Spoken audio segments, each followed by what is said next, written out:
Welcome to Textile Update, the podcast where we can share our passion for textiles, fibers, and yarns. This is Gwendolyn Hustvedt. This is the second of 4 episodes where I talk about fancy weaves. In this episode, I'll be covering Jacquard and Leno weaves. At this point, we're still discussing figured weaves. So fancy weaves that have some kind of little design in the surface. In the last episode, we talked about dobby weaves, which are characterized by small, geometric, repeating designs that make use of fairly simplistic mechanical attachments that can be added to a more basic loom in order to give it this ability to switch between twill, satin, plain weave, and other unnamed types of interlacing patterns, but they're all fairly basic. The Jacquard loom, however, was a major advancement. Jacquard is a French word, right? And certainly the French bear some credit for this, although actually we saw quite a lot of innovation with Jacquard looms in Paisley, a city in Scotland. And if you think, well, hey, wait a minute, Paisley, isn't that a sort of a swirl shape that we see in designs? Well, that swirl shape is actually called a Buddha, B-U-D-A, or B-U-D-A-H, and it is an Indian motif coming from India, represents life. Squint, you'll see it, sort of related to pomegranate seeds, I believe. And in cultural appropriation, it was renamed Paisley after the city that began to make knockoffs of Indian shawls from the Kashmir region that included a lot of these Buddha motifs. So people just started calling them Paisley to refer to where they had got their knockoff from. It would be kind of like if if Hermes had some sort of signature branding shape like a stirrup, and then H&M started knocking it off, and after a while, instead of calling it a stirrup, we called it an H&M. Right? That would be sort of like what happened. At any rate, I digress. The point is, making a motif like a Paisley motif. It's not small, it's not geometric, it's complex and curvilinear. This was only possible once we had developed looms that were actually capable of making these large curvilinear designs. The Jacquard looms have more than 35 harnesses that control the heddles, and basically every single warp yarn within the loom is individually controlled. So we can't do this with a stick with nails punched in it. We actually do this with cards with holes punched in it. And if that sounds like the hole punch cards that were used to operate early computers, those were developed based on punch cards that were used in knitting machines, which we'll talk about in the next topic about knitting. However, the knitting machines got the idea from the Jacquard looms. So, and of course, early computers also used parts from looms. So every single warp yarn is individually controlled, and that means that we can in fact make a shape that has a very subtle curved edge because we're not moving the yarns in sets of 4 or 5, we're moving the yarns one at a time. Now, fabrics that I'm going to talk about here weren't just suddenly invented in the 1700s, 1600s when Jacquard looms were developed. They were actually being manufactured in China much earlier than the invention of the Jacquard loom. However, they were actually created using a loom that didn't use harnesses at all, a loom where every single yarn was individually controlled via a little string, and a loom had basically a little boy that sat up at the top and pulled up warp yarns in a set pattern according to the instructions that were given to him by the weaver. And when he was too heavy to sit on top of the loom, he was demoted for a while, swept the floor, did other chores until he was old enough to actually begin to learn how to weave. And yes, sounds like quite the use of child labor. So these designs, things like brocades, are actually much older than the invention of this loom. But the mechanical loom meant that suddenly we were not paying for the time of a small child, for the years of the life of a small child, which should be expensive. We were paying for a much briefer time of the life of a machine. And that's kind of the history of modern fashion right there. So I'm just going to introduce you to a few of the fabrics that are made with the Jacquard loom and talk about how you can tell them apart. As you can tell, we could have a whole separate discussion about Jacquard weaving, and someday I'll have the time to do that. But just for now, I want you to be able to look smart when you say, oh, that's a damask or that's a brocade. Now, damask is named after Damascus, which was one of the terminal endpoints of the Silk Road. So these early, very intricately woven weaves would have been brought from China on the Silk Road, which goes through the Gobi Desert, over the Himalayas, into Afghanistan, through Persia, which we now call Iran, and into Iraq, which used to be just part of the larger Syria. And Damascus was the capital. Some of the silk, of course, went to Istanbul as part of the Byzantine Empire there. But damask is made from spun yarns or cottons, and so damask would end up in Damascus, and hence the name. They have elaborate floral patterns. Very often it's just in one color, such as white or cream, occasionally maybe two colors. And the benefit of the damask is that it has a reversible weave. So it's really just doing these satin floats on the ground of a twill or a plain weave, much like the Dobby weave, just manipulating the different types of weave. However, we'll add in a bit of color if we need to, and the front and the back will basically both look attractive in some way. And this means that it's great for things like tablecloths, where if it gets a small stain or wax droplet on one side, you can flip it over, or bedding or bed covering or drapery, where you really want both sides of the fabric to look nice. And so that difference in the floats on the ground, the difference between a jacquard and a dobby would be that the figure is now large and curvilinear. So big, huge roses, not tiny little geometric roses. Big leaves, not little leaves. And that is to contrast with a brocade. A brocade uses filament yarns, so it's in the distant past was always made with silk because that was the only filament yarn we had. Now, very often made with synthetics. Almost always a brocade will be a synthetic. If it's a silk brocade, you're paying good money for that.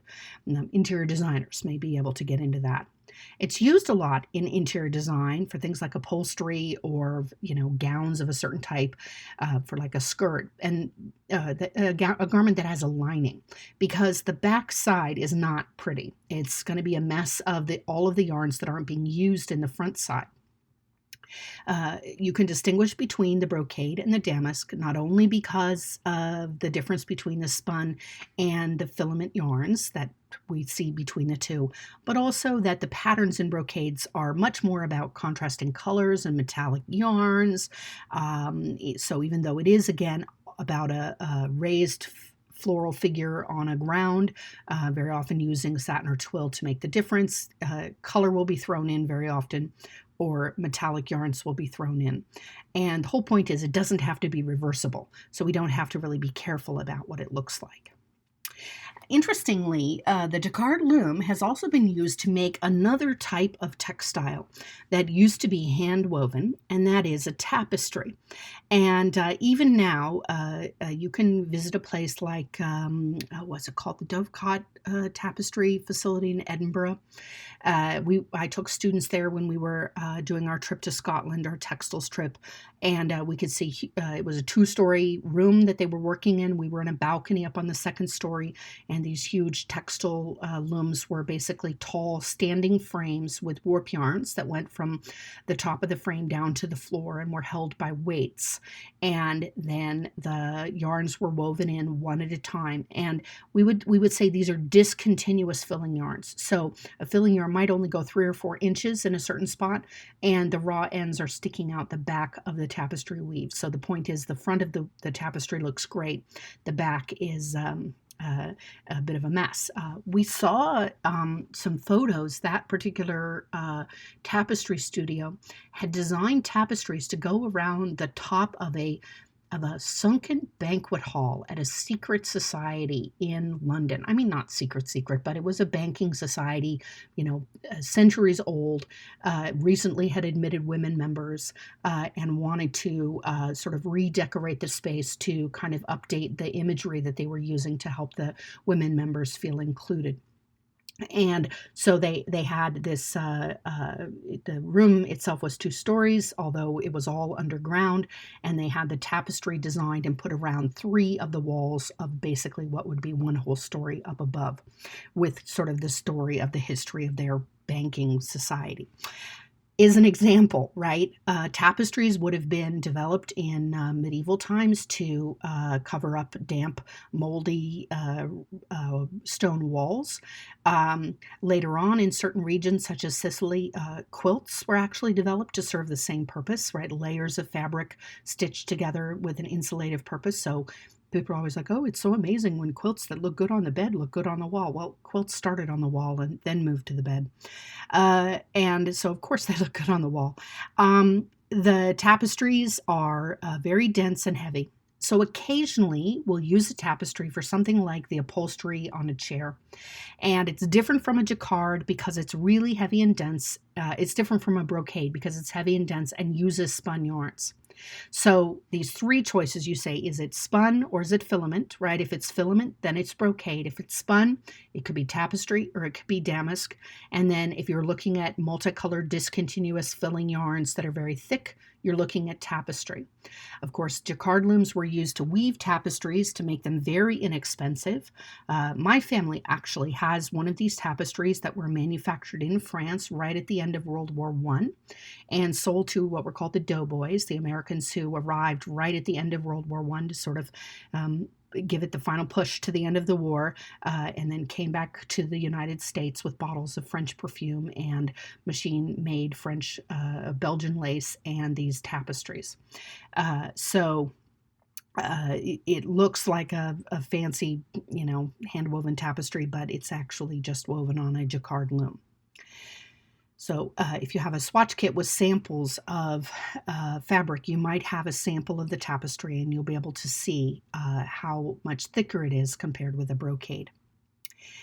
As I said before, I could have talked for a whole episode or more just about the jacquard loom and how it operates or what it means, but I really wanted to focus more on empowering you to talk about the fabric that is produced using this particular loom. I'm now going to throw in an additional weave into this episode, the Leno weave. The Leno weave is actually very similar to the Dobby weave in the sense that we just manipulate a few of the yarns. In the Dobby weave, you'll notice I mentioned that there was the possibility of lifting up a warp yarn and moving it over, right, sideways a couple of yarns, weaving it in and then moving it back. So this option of kind of switching the places of the warp yarns was something that was taken advantage of almost right away to produce this particular type of Leno weave.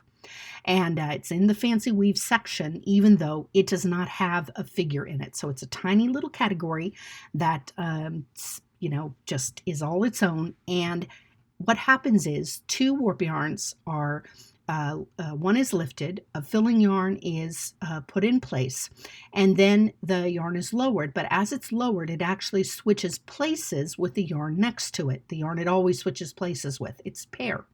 So I want you to take your 2 fingers and actually cross them, right? And imagine that between the 2 knuckles of the 2 crossed fingers, you had a filling yarn. Well, that's what happened, right? The filling yarn was put between those 2 warp yarns that are now crossed. And then between the tips of your fingers, you could imagine you had another filling yarn. And if your fingers were longer and more flexible, you would end up having a cross and a filling yarn and a cross back and a filling yarn and a cross and a filling yarn and a cross back and a filling yarn. Well, who cares? What's the benefit of this? The benefit was we were suddenly able to manufacture fabric that was sturdy. The filling yarns can't move. They can't wiggle around. The fabric won't distort. But it has the same permeability as a very loosely woven fabric like cheesecloth. So the advantages are that it's sheer and open. It is very strong and does not have yarn slippage. We, in fact, use a Leno weave without the permeability. We don't leave an open space between the 2 warp yarns like we might in, a screen for a window, which can be Leno woven. We'll use them much more closely together to make the selvage, the tightly woven edge that holds filling yarns into almost all machine manufactured fabric.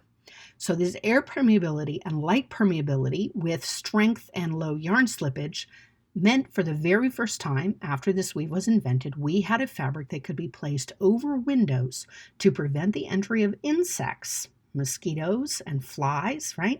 That were distracting and in some cases dangerous to health, right? Malaria would be spread through mosquitoes. So this netting that we could make that was very sturdy, suddenly we could use it all sorts of places. And so the Leno weave, it can be used in apparel fabric for sheer tops and things, but mostly it's used as sort of curtain or window fabric.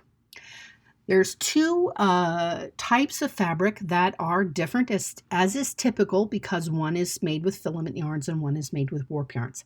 Spun yarns. That is very often the reason why a fabric has a different name, right? Because it is substantially different. It's no longer smooth and shiny, right? It's now soft and fuzzy. So if we make a Leno weave, sort of a curtain sheer fabric with filament yarns, it's called a marquisette. If we make it with spun yarns, similar but usually even more open, it's called casement cloth. Casement is actually the name of a kind of window, right? Casement windows, which were invented because you only needed very small panes of glass, so it was kind of inexpensive. And if you think this Leno weave kind of makes lots of small square openings, so the name sticks. Whereas marquisette, I don't know. Obviously, it's a French name and probably was the sort of fabric that only wealthy people, like marquises, could afford to use in windows of their carriages and that sort of thing to keep the flies from the dirty streets and the rabble from entering their carriages as they busted through on their way to a cake eating party with Marie Antoinette. We will also see Leno weave used without a name in particular in things like a thermal blanket, where we want to have very low twist yarns that are napped. Napping is when we raise a soft fuzz on the surface, and so we can now have a lot of air, which creates thermal retention. And we might see it in things like dish rags because we may want to have kind of a rough, nubbly surface to help us scrub well, right, and to allow it to dry quickly so that it doesn't mildew. But those don't have particular names. There's just end uses that might use a Leno weave. Now, I'm going to get back to that chenille yarn. You probably have forgotten all about it, but a long time ago, I talked about chenille yarn at the very end of the fancy yarn lecture. And I talked about how chenille yarn was this sort of big, fuzzy, caterpillar-looking yarn that was made using a weaving method. Leno weave is the weaving method. So what we do is we use filling yarns that are really low twist, right? Spun yarns, very soft yarns. And we weave it, and then we cut warp-wise between each set of two twisted warp yarns to create the yarn. And so now what we have is, it seems like we have like a corkscrew yarn, so two plies that are twisted around each other, only inside every twist there's another very short yarn stuck into the twist. Now, chenille yarns are not very stable. That yarn that's in the twist can come out, but all of the soft fuzzy ends from that cut yarn spread out and create this kind of caterpillar surface. So just how innovative for people to realize that they could use a cut apart woven fabric to make a new type of yarn. Got to be really impressed. All right, so that is the end of both figured weaves and Leno weaves. In the next episode, I'll be moving on to talk about, let's see, there's all kinds of things I'll talk about, probably about pile, carpeting and that sort of thing. Why not? Let's do that next.